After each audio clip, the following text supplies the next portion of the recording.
Okay, loves, hello, quick tutorial.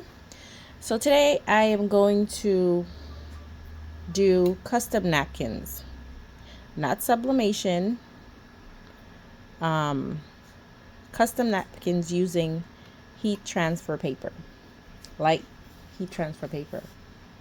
So I wanted to try this and I did, and this is how it came out. This is really awesome.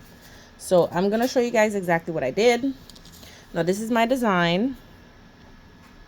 um I don't remember the size that I put this at. I think it was 3.5. I'm not sure. You just have to play around with your sizing depending on the size of the napkin. So this is a heat transfer paper. I cut it out. As you can see, it has a backing.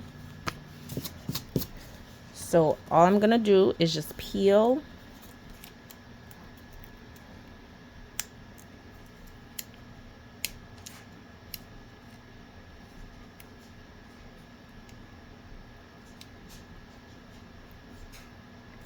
and be careful when you're peeling this off.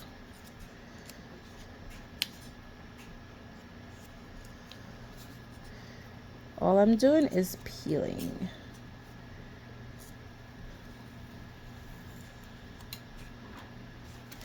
You put this side to the napkin. Place it where you want to place it.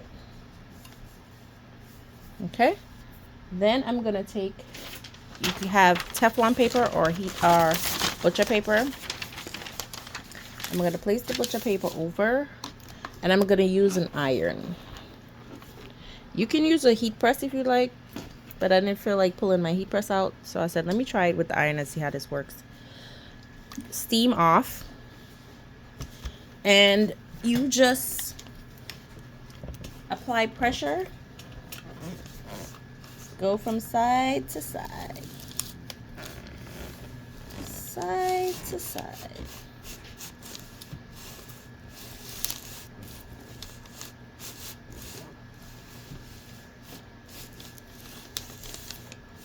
I think it was for like 60 seconds, so 60 to 70 seconds. So, but I wanted to make sure it was in there, so I think that's good. I'm gonna do one more pass. And oopsie. Alrighty, guys. Look. So beautiful. So, in case you don't have a sublimation printer, this is something you can do that's easy, quick, and you can make your money. Later.